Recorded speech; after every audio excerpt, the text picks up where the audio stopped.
मित्रों, हम अपने YouTube channel advocate Naresh Kumar में आप लोगों का स्वागत करते हैं। हम लोग का एडवोकेट एसोसिएशन का चुनाव 2022-2024 का होने जा रहा है। यह चुनाव काफी महत्वपूर्ण है क्योंकि हम लोग 20-21 2 साल जो हम लोग गुजारे कोरोना काल में गुजारे, और इस बार का चुनाव अति महत्वपूर्ण है। वह इसलिए कि अध्यक्ष के लिए भी कंटेस्ट हो रहा है और यह पहली बार है कि अध्यक्ष के पद के लिए एक उम्मीदवार ज्वाला राय जी है। और आज माननीय अध्यक्ष जी का जो हम डिटेल लिए, स्वयं हमको आश्चर्य हुआ, जबकि इनसे हम आज से नहीं 80 से जुड़े हुए हैं। भी बहुत कुछ मुझे इनके संबंध में जानकारी नहीं थी। उम्र में 84 वर्ष के, और आज भी जितना युवा है उतना शायद हम लोग नहीं। और 1957 में मैट्रिक पास की, जिस समय बहुत से लोगों का जन्म भी नहीं हुआ। इंटर 59 में किए हैं, और शायद बहुत लोगों को पता नहीं होगा कि ये नौकरी भी किए हुए और व्हीकल इंस्पेक्टर के पद पर 117 दिन काम किए हुए। हम इसलिए भी बता रहे हैं कि इससे हम लोगों को भी शिक्षा लेनी है कि अध्यक्ष जी हमारे जीवन के अंतिम पड़ाव है। जो जीवन का 4 चक्र है उसमें ये अंतिम चक्र में है। और ये हाई स्कूल के टीचर भी थे, एक कॉलेज के प्रोफेसर भी थे, और मुखिया भी काफी दिन तक रहे, 35 वर्ष तक, और जिला मुखिया संघ के अध्यक्ष भी थे। और हम यहाँ इस एसोसिएशन में 82 से मेंबर हैं। 80 में हम उस थाना में ज्वाइन किए, फर्स्ट सेशन में, और आज तक ये बिना पद के नहीं रहे। इस समय सरफी बाबू सेक्रेटरी हुआ करते थे, उस समय भी ये संयुक्त सचिव। और उसके बाद जो इनका दौर चला 1990 से, कभी अध्यक्ष, कभी सचिव, महासचिव, प्रथम बार, और हर बार निर्विरोध चुने जाते थे। फर्स्ट बार है कि इनको कंटेस्ट का सामना करना पड़ रहा है। ये हम लोगों के संघ के भीष्म पितामह है, और इनका जो गुण है विपरीत परिस्थिति में भी उतना ही स्थिर रहते हैं जो सामान्य स्थिति में रहते हैं। बड़े बड़े मसलों का भी समाधान ये बहुत आसानी से करते हैं। ये इनकी प्रशंसा हुई, प्रशंसा नहीं वास्तविकता, प्रशंसा नहीं वास्तविकता। उसके बाद ज्वाला जी युवा है, और वो भी अच्छे विचार के हैं, इसमें दो मत नहीं है। डेमोक्रेसी है, डेमोक्रेसी में प्रोटेस्ट होना चाहिए, ये भी गलत नहीं। वो अध्यक्ष में 2 पद है, 2 व्यक्ति है पद। एक जनरल सेक्रेटरी में इस बार 3 कैंडिडेट आए। उमेश जी कम उम्र में बिहार स्टेट बार काउंसिल का सदस्य होना आज भी बहुत बड़ी बात है। उस समय बहुत लोग जानते भी नहीं थे। उस समय ये मुजफ्फरपुर बार काउंसिल के सदस्य बने, और ऑल इंडिया बार काउंसिल के भी डेलीगेट थे। और इस सिलसिले में देश का काफी भ्रमण किए, पता नहीं विदेश गए कि नहीं गए, विदेश भी गए, और बाद में साउथ अफ्रीका भी गए। ये भी हम लोग की उपलब्धि है, एसोसिएशन की उपलब्धि है। और विभिन्न संगठन को है, पिछली बार भी चुनाव लड़े थे, इस बार भी लड़े। दूसरे जो है रजी अहमद जी भी अपने आप में एक कम उम्र के एक अच्छे धनी व्यक्ति हैं, साहित्यिक हैं, उतना ही मिलनसार होगा। और एक कैंडिडेट हैं जो वर्तमान में महासचिव हैं, बीके लाल जी।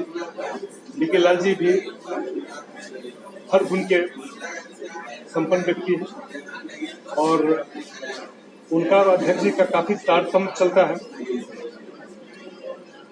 इस बार अध्यक्ष जी हैं, अध्यक्ष पद के लिए हैं तो महासचिव के लिए हैं। हो सकता है अगले साल फिर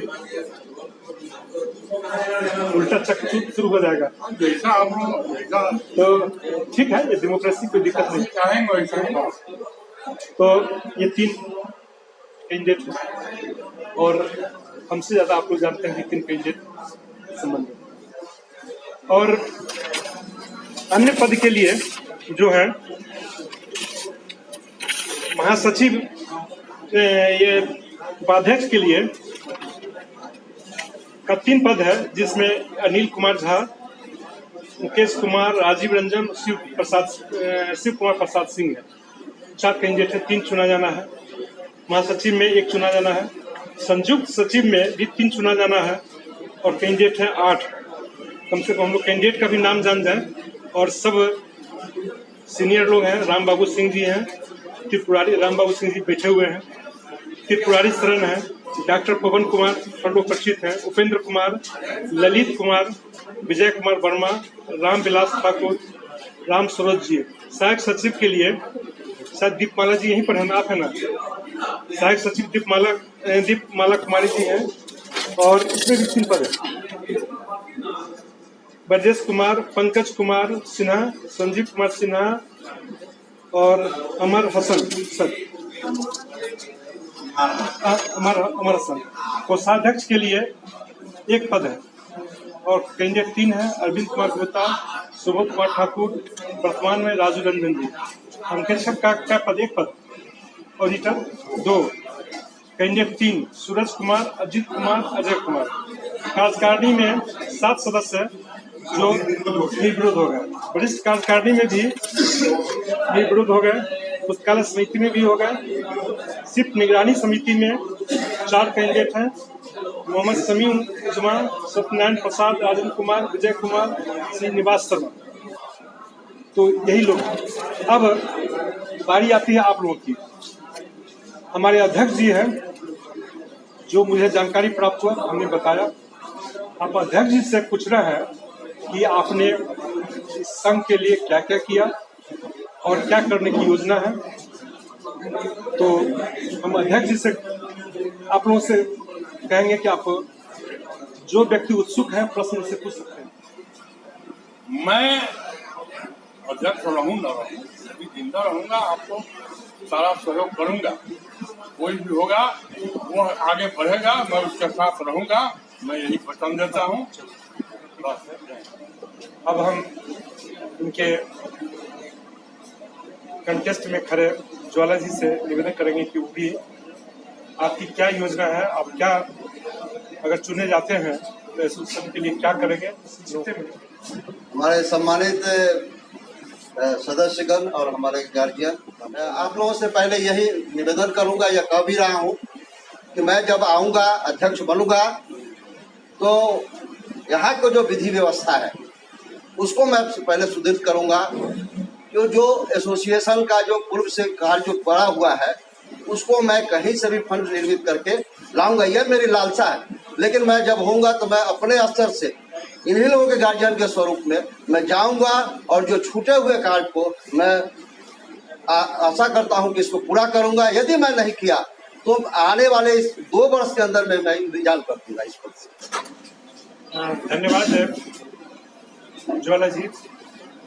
अगर आप महासचिव चुने जाते हैं तो क्या इसे में देंगे और किस ढंग से ले चलेंगे आप अपनी?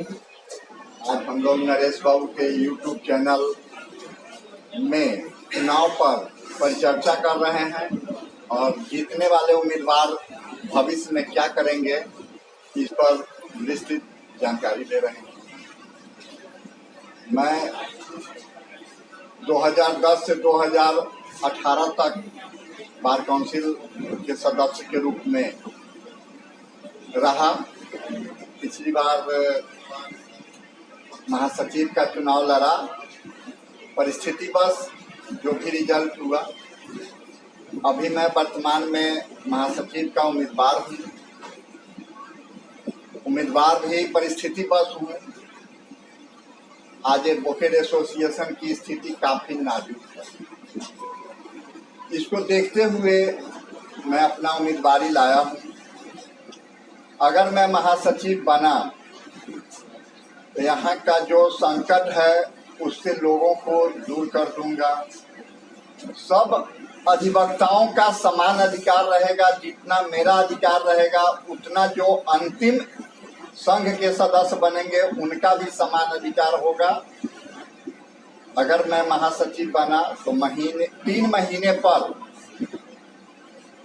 जनरल बैठक होगी, महीने में एक बार कम से कम समीक्षा बैठक एग्जीक्यूटिव कमेटी का होगा।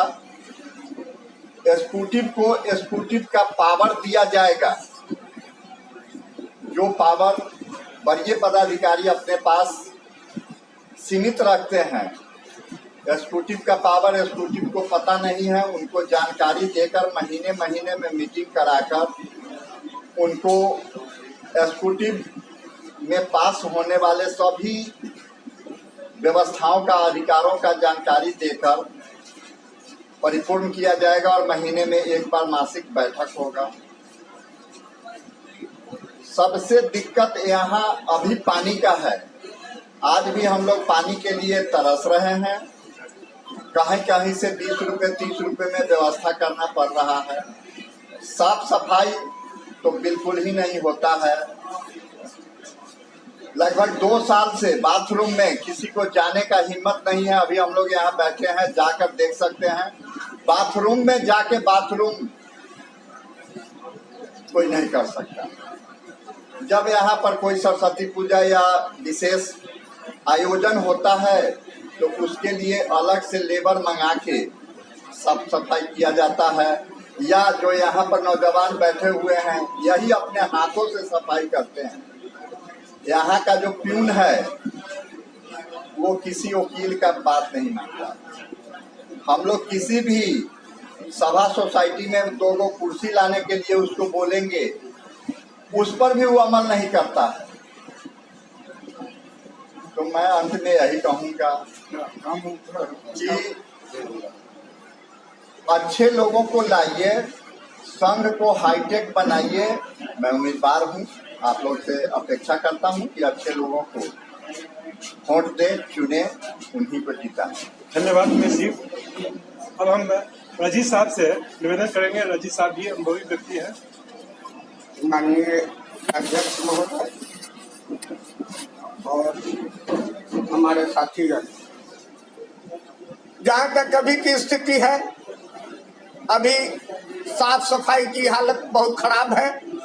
पेयजल की समस्या है, हमारे यहाँ अधिवक्ताओं के बैठने की समस्या है, सही से जगह नहीं है हमारे भाइयों के बैठने के लिए।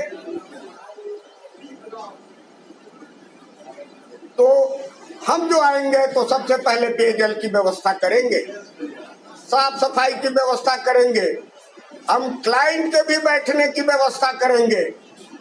हम आएंगे तो पेयजल के लिए हमारे किसी भी भाई को बाहर से बोतल मंगाने की और ये मंगाने की, ड्रम मंगाने की जरूरत नहीं है पानी की।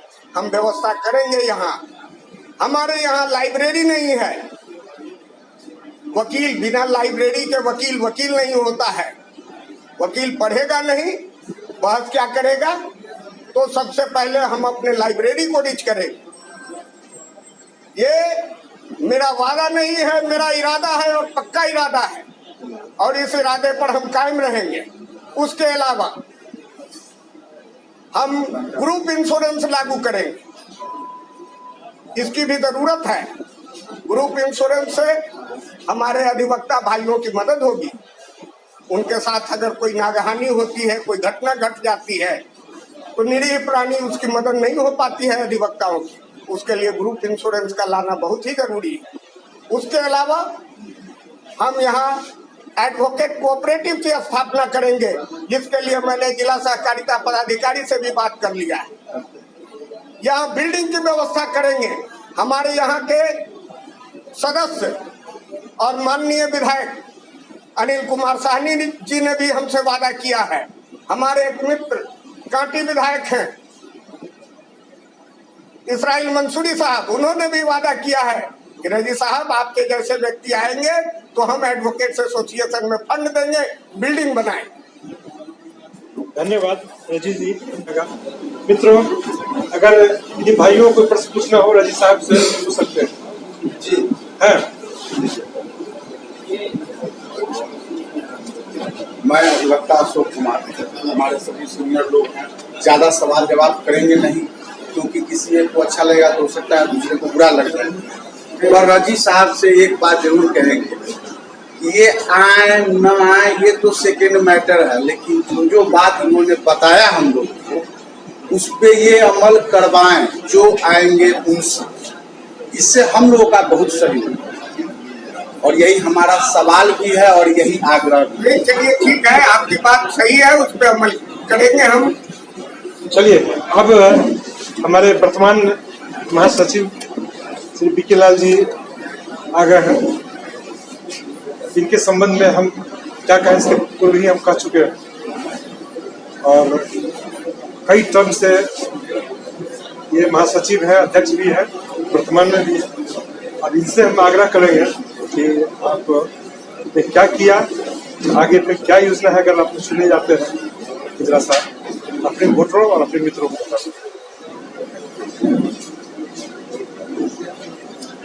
आदरणीय वरिष्ठ अधिवक्ता, मीडिया के साथियों और हमारे जो बीच के अपने सदस्य हैं, साथीगण हैं, आज उपस्थित है। हमारा प्रोजेक्ट है, हमारा खाली है आगे का, उस पर चल रहा है का कि कोई पैसा देंगे। दूसरा हमारा रुचि है जस्ट बगल वाला, उसमें हम चाहते हैं कि 4 कमरा नीचे बना दें, ऊपर 4 अपने मित्रों को दें। तो ये सब चल रहा है, वो हो जाएगा तो बिल्डिंग आपका नतीजो हो करके गया है, लेकिन आपको सर्टिफिकेट नहीं है, ये आपके नाम से हो गया है। जिस रोज हो जाएगा उसके 2 महीना, 4 महीना, 6 महीना के अंदर आपका वो भी बिल्डिंग।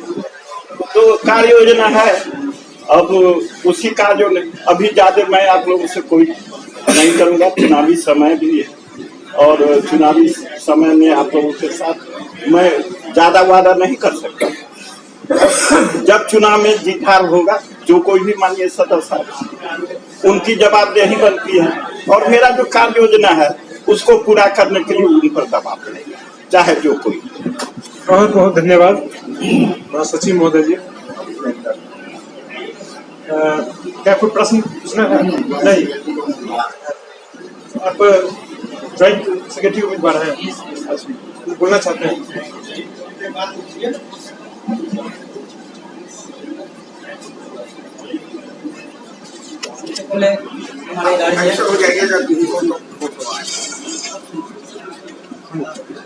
हमारे गार्जियन अध्यक्ष सर, वर्तमान अध्यक्ष सर, महासचिव सर, उमेश सर, बाबू सर, रजी अहमद सर, या जितने भी सर यहाँ बैठे हुए हैं, उन लोग के सहयोग से यहाँ पे एक अच्छी वकालत करने का हमको मौका मिला है और काफ़ी सहयोग हम लोग का मिला है। और सहयोग मिलने के बाद हमको ईश्वरीय महसूस हुआ कि हम भी चुनाव लड़े और चुनाव लड़कर एक शरद जो भी हमारे सीनियर गार्जियन महोदय लोग हैं उन लोग को कोऑपरेट करे इस पद पर आकर, इसलिए अपने मित्रों लोग के सहयोग से और राय विचार करके और ज्वाइंट सेक्रेटरी के पद पर मैं नॉमिनेशन दिया हूँ।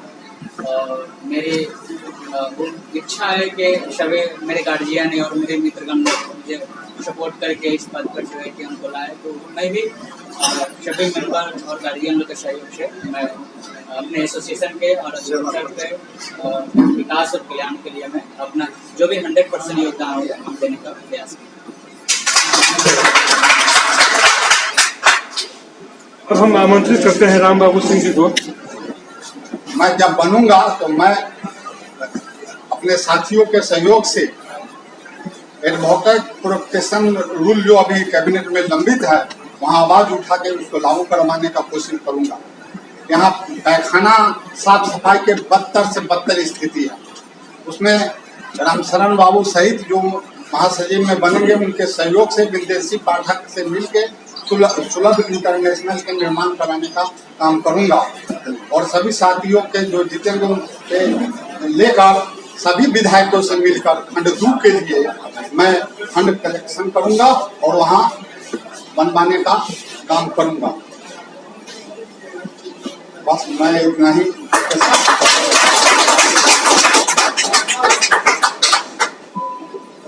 मित्रों, आपने इस डिबेट में भाग लिया, इसके लिए बहुत बहुत धन्यवाद।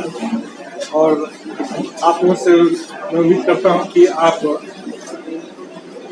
2 अप्रैल को अपने मताधिकार का प्रयोग करें और सही उम्मीदवार को चुनें ताकि इस एडवोकेट एसोसिएशन का विकास हो।